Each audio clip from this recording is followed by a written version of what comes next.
Welcome to Cartoonist Kayfabe. My name is Jim Rugg, I'm Ed Piscor. And my name's Tom Sholey. and we are going to talk about Sandman 4, A Hope in Hell. The halfway point of Preludes and Nocturnes.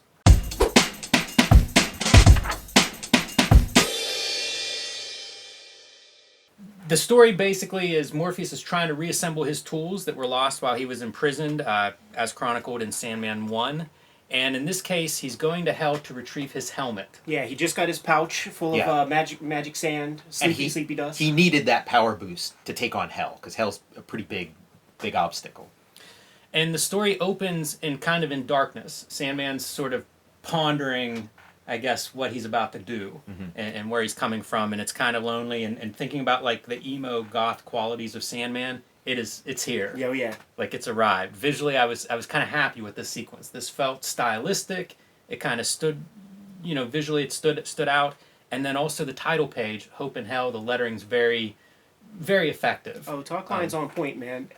For all that we've been saying about the visuals in our earlier episodes, I'm not going to say that the merger of words and pictures is a perfect union, but there are some really cool visuals that they get across in this issue that the previous three just did not have, as far as I'm concerned. Yeah, and we haven't crossed over into the point where it's like, okay, now it's prime time. We're not there yet, but we've gone up a level. Like things have gotten way better with this issue. It's, Gaiman is a very, very promising newcomer at this point. We expect big things from him. I think that's true. I think all of that I agree with all of that. It does feel like, he's running, right? He's starting to kind of find his stride. Mm-hmm. This is the fourth issue. Whatever the monthly grind is, at least he's got a couple of those under his belt, and maybe he's feeling confident. He's seeing what the art is coming back as, and maybe he's writing to these artists, because I think the art does look good.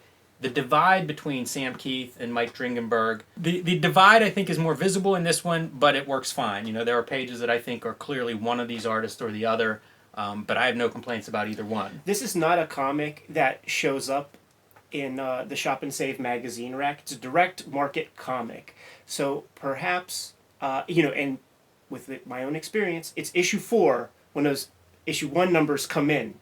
So Neil might have been pretty pleased with the initial sales of Sandman 1. Yeah, or so he found out it's sticking around. So he has that sort of confidence. Well, and hey, Morpheus has his sand and he's got some confidence. Yeah. So he goes strolling up to the gates of hell. He's met there with this squat little character that has like a battle axe for an arm and is totally a Sam Keith creation. Exactly, yeah. I've ever seen one. We're finally seeing Sam Keith be Sam Keith. Absolutely. It's like a step away from the Max. It's maybe a little cooler than the Max because he has a hand that's an axe. I like the axe hand. Yeah. It's a double axe blade too, top and bottom. And it's sticking in DC canon too. The character's a rhymer. So they do a little bit of verbal jousting, foreshadowing things to come later in the story. Morpheus enters, and this little character, this little demon, is replaced by the demon. Etrigan. Yeah, Kirby's the demon. And, this is another thing. It's a Kirby character, but it came through the Alan Moore Swamp Thing filter. I encountered the demon for the first time in this comic on this page. I didn't know about the Jack Kirby demon. I didn't know about the Alan Moore demon. So this is my first encounter with this character, and he's still kind of like he's gone through that process. So he's rhyming, which was established by Alan Moore. Rhyming wasn't part of the Kirby character. I think where Moore got the rhyming was that he would have this incantation that he would say whenever he would turn into the demon or turn back into a human. He would say, "Rise, rise, O form of man, behold the demon Etrigan," something like that. So I think Moore extrapolated on that, came up with the idea of rhyming. And then I think Neil Gaiman is the one who's coming up with the explanation for how come he didn't rhyme before, how come he rhymes now. And it's that there's fashion in hell, and there's hierarchy in hell. And when you reach a certain hierarchy in hell, it's de rigueur to rhyme. Yeah, you gotta when you hit finishing school, man, you gotta stand with that book on your head, man, and you can't say the word "ain't" anymore. New form of speech. So Etrigan is going to take Dream basically to see Lucifer or to see the rulers of hell. Yeah. And he kind of weaves through hell on his way there, It's questioned, why are we going this way or that way? It seems like, everybody has an agenda for whatever we're doing. At one point, they go through the woods of suicide. This is a moment of art failure. The words describe how it used to be a couple of trees and now it's this forest, but you don't see that in the art. That's only in the words. Yeah, that forest of trees. When you're depicting hell, you're kind of combining two things. You got Milton, Paradise Lost, and then you have Dante Alighieri's Divine Comedy. I don't really know the Milton stuff. I never read that. I tried a bunch of times. I have read the Divine Comedy. And so those suicide trees are straight out of Dante. It's if you kill yourself, you end up as a tree, and you're like, well, and so you hear what the guy's saying, and he's like wailing about, he's describing his suicide. There's like another thing around that time in the Divine Comedy where it's Hell's graveyard. Hell has a graveyard, and this is really cold. If you don't believe in an afterlife, if you believe that when you die you just end up in the ground, well, that's where you end up, is in Hell's graveyard. You're just a dead body for all eternity in hell. Oh man, that's where the atheists end up. Yeah. Well, I'm gonna call this one a deadline casualty. It feels like that sounds really cool. The screaming tortured trees. We don't see that, but we do come around this ledge, and there are a bunch of imprisoned souls, I guess, in this area. And this is where Morpheus is really questioning, like, why are we coming this way? What's happening? And we pass a familiar face, familiar to Morpheus, not somebody we know. Nada, a former lover. This is where we see Morpheus as kind of a petty god. Exactly. And they have a little bit of an exchange. We see Morpheus through her eyes. She is African. Yeah. And she sees a god who is African. And she says she is confined to this hell because he won't forgive her. And it's been 10,000 years, and he still won't forgive her. Yeah, I love you. It's been 10,000 years. I love you, but I still don't forgive you. And it is like that's like Zeus. Zeus had all these lovers, and then he would be like a real asshole, with them. And she, she's done something, and we're gonna find out in later issues, and this becomes major. Yeah, it becomes major throughout the whole span of the series. Well, that's good to know, because that is something. For me, reading first time through, it's like, I don't know who's coming back. I don't know who's important. And maybe Gaiman didn't either. It could very easily be just another one of those examples of him tossing his softballs up in the air. Could never have been talked about ever again, and we wouldn't even be questioning it. But knowing that it is going to go somewhere, we would question it. Cool. It certainly piques your curiosity. Like, it stood out to me. I made a big note about it. Which is the idea. Like, serialized fiction, you're trying to get the reader on the hook and stick around to find out, where things are going. Now, it asks questions. Now, what do you do that is 10,000 years in hell punishment? In all of his interviews and stuff, I know that he made mention that he had the beginning and the very end of the series figured out, and it was just like working through the middle, like the journey is the thing. But so he did have plans for her, but I'm just throwing that out there. And maybe they hinted at this in prior issues. I don't recall, but this is the first time where it's really spelled out that different cultures see him differently. You sort of see him in your own image, and we're seeing that. Or your culture's image. Yeah, and knowing a little bit more about Sandman, I know there's some really cool stories where we get to see him in these different appearances. Yeah. So they continue on to Lucifer. And Lucifer explains that there's now a coalition. He's not the only guy in charge of hell. Can I say one thing right before we get to Lucifer? I consider this to be a swerve where we see Lucifer's palace, and it's all these another great Sam Keith illustration, just a splash page with all these naked demons and just tentacles and all sorts of garbage to make this palace. So it's like the scariest building we've seen in Sandman to date. And then the very next page, you flip the page, and Lucifer is this pretty boy with a full head of hair that's soft looking. There's no Snidely Whiplash mustache and goatee or anything like that. He's a pretty boy. You see him in silhouette first, and when you see him in silhouette, he's like classic heavy metal album. He's got horns, the glowing eyes, and the thing. And then when he turns around, you see his back, I think. And then when he turns around, then it's David Bowie. Right. Like that's the reference. They don't stick with it in every panel, but when they do, they do. And what will happen is like the hair horns will become like little horns. Yeah, and throughout this, it seems like when they show him in a long shot, that's when he starts looking like the devil kind of thing, which I'm thinking is like that's his real appearance. And when you're far away from him, you see like this silhouette of like a demon. But when you get close, that's when his glamour, his magic, you're in his sphere of influence, and then you see what he used to look like when he was an angel. And this introduced like some concepts to me, like as a reader, as a young reader, and it's like he's Lucifer, Morning Star. I'd never heard that Morning Star part. So it's kind of like he was like the angel. He was like the who brought light or whatever. He's like Prometheus or something, and that you know, from other things, it's like he's the most beautiful angel. He's like God's favorite angel and stuff. And then it makes the like the betrayal that much greater and the fall from grace that much worse. But it is like this like sympathy for the devil, you know, kind of thing, like, which was like a very popular idea to sort of get in, you know, kind of see things from that perspective. He looks great. You know, they do show him from a variety of angles and stuff. He has the more demonic wings, but he is beautiful, you know, face-wise and stuff. And I think they do a great job depicting him. Good Todd Klein lettering too, to just like use every piece of the comic to get your story across. You can imagine when you read those words in that different kind of typeface that just the sound of that voice is more angelic, I guess. And you talked about like hell being a triumvirate now. I feel like this is another one of those like, okay, it's the 80s. We're in a new era, and so everything's run by committee. You know, there aren't like monarchs anyway. It's a committee, and so hell is run by a committee too. That's not a connection I made at all. It's interesting. Have you seen? Is that something Gaiman has talked about? Is he responsible for the triumvirate, or is that something that's up somewhere else? I like the Alan Moore version. I believe he's responsible for it. The Alan Moore version of hell. This is a little bit derived from the Alan Moore version of hell, but this is where he starts to like turn away from Moore into his own direction.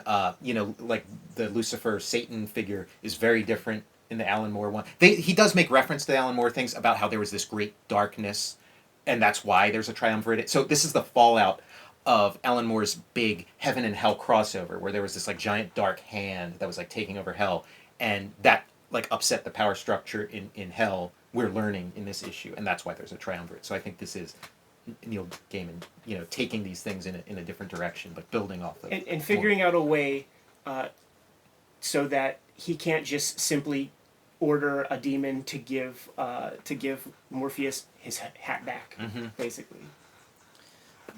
The other two members of the triumvirate. One is Beelzebub, Lord of the Flies.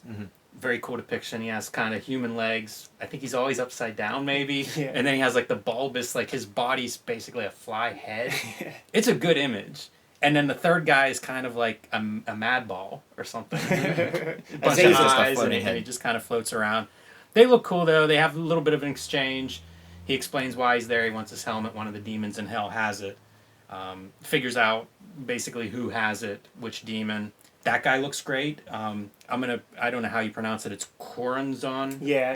Coranzon. Yeah, Coranzon. You know it. It's a one CH with a Z in there, and about 3 or 4 syllables. He's pink and he has 2 mouths, one above the other, and it's a great. It works so well because if you're when I was reading like dialogue, I would see this character kind of peripherally. And the mouth's it was like my eyes weren't working right. I know what you mean, man. Like you see good examples of that. Actually, it made me think of, it's like a 2000 AD character. It was something very British sci-fi, British 2000 AD sci-fi, strontium dog type shit that is in that character design. Yeah, the double mouth, the sort of like leather, like early 80s sunglasses. It's very, very 80s. The triumvirate is not just going to force the demon to hand the helmet over. They engage in a duel, in a game. Yeah. The oldest game, which I always thought was pimpin', but this is apparently the oldest. The dozens. Sort of lies. Yeah. Yeah, they're the dozens, basically. Explain. Well, it's like you know, I snap on you, and then you snap on me. Your mama's so fat, blah blah blah. Yeah, well, your dad's so fat, blah blah blah. And then you got to keep raising the stakes. So this is the demon version of that, and it's something that that Nick Gaiman is really good at doing. Like even in issue 1, we didn't talk about it, but whenever they conjure up Morpheus and they have to like cast a spell, it's pretty fun. You know, here is a wing of an angel that blah blah blah, like all that stuff. And this is like a version of that to me, man. So it's like, you know, Chironzon like has to like, you know, who throws the first barb? I think Chiron. I think he so gets too. the first. Yeah, so you know, and they're just playing a game where they're upping the stakes, man. And it's a game of storytelling too. You know? Right, and murder. It's like death has to end with your move, like every time. So you know, you start off small, then you build up bigger, and We can give some examples. I'm a horsefly. I bite you. You're a snake that eats horseflies. You eat me. yeah, and then it has that like that McGoohan the prisoner ending where you like ask the computer, you know, like What is the meaning of life? And then smoke starts. Exactly. WHY question mark. There it is. Except it's not why in this. It's I'm hope. So romantic. Yeah, really, like a really great ending, and he stammers. Like Karanzan stammers, and that's how he loses because you got to keep the flow going. He stammers, and he gets carried away by agony and ecstasy, the twins, to do with as they please, and I kind of in this reading I came up with a response that he could have had. He could have said doubt as like the counter to hope, but he didn't think of that in the moment. You're gonna survive a moment longer in hell. Right. It's a good tool to have, man. So he wins back his helmet. There's one last swerve then. The Triumvirant's like, well, why should we let you leave? And he sort of is basically continuing this game. And he says, how will hell work if you don't have dreams of heaven? Right. Yeah, and that, like, all through this issue, I was kind of wondering, like, he talks about, like, similarities between hell and him having certain power in hell, and I wondered, like, what is that? So, like, what are the commonalities? And, like, everybody in hell with that story, like, he's the god of, he's the Lord of Dreams, he's all about storytelling. And then hell is sort of like the land of like lies, and like they're storytellers too. So there's that commonality, and then that's the thing that just puts the total pin in it. I always think of stories and lies as being synonyms. I find that very useful in this story. It came up, reading through. Yeah. Yeah, that made sense. So to me, that's why he has some power in hell. There's a little bit of crossover between those realms. Yeah, that makes a lot of sense to me. This is another me basically saying Neil Gaiman's a good storyteller. This feels like a short story, very satisfying, and that little tag at the end is part of that. He sort of brings this around. It's a theme that goes throughout this issue and wraps up very nicely. It's not coming out of nowhere. It all fits together well. There are surprises. Like, it just works. It's a well-told story, well-crafted story. Yeah, we can't leave this episode without just mentioning another great Sam Keith moment with that double page spread. Whenever Lucifer calls upon all the demons of hell, one of these millions of demons has Sandman's helm. So you get a great 2-page spread with that, man. It's almost like you could count 2 million demons in there. Like the way he plays with depth is something that you can take a look at like as an artist yourself and kind of like see how that works. Amazing character designs. Yeah, some really interesting. Yeah, you got variations to on design character them designs. characters in there. Yeah. It makes me think a little bit of when Sam Keith gets to the max and we start to see some of the painted outback and some of that. And, I was critical of the colorist in the last issue. I don't know if it's the same colorist, and so, they can be critical of me giving this note. Right. But I feel like the coloring is stronger in this issue, and that 2-page spread in particular is where it stands out the most. Yeah, really good. And the very final page where Morpheus says that bit about if you don't have dreams, then if you can't dream of heaven. Yeah, if you can't dream of heaven, then what good is hell? And the kind of parting of the seas when the demons are trying to create like a phalanx to keep them blocked in, and then they just part ways, and it's same camera angle, 3 different panels, 4 different panels, something like that, and he's as he's walking, they're just making room for him, man, and it insults Lucifer. Yeah, and Lucifer promises, like he swears like under his breath or whatever, one day I will destroy you, and Gaiman does follow up on that in like much later in the series, and it feels like it almost sets up Lucifer as as Dream's nemesis, which he doesn't end up being in the series. He becomes something very different. But so maybe one of those things of the sort of course correction you do in a long serial narrative. But it's a great moment. All right, I think that concludes Sandman 4. You can like, follow, subscribe, leave a comment below, and hit the bell icon to be notified when we post new videos. We usually post 2 or 3 videos a week. And you can support the channel by grabbing something from our spread shop. The link is below this video. You can follow me on Twitter at Tom Sholey or on Instagram at Tom_Sholey. All of those links where you can follow all of us are below the video. And you know your marching orders. Read more comics.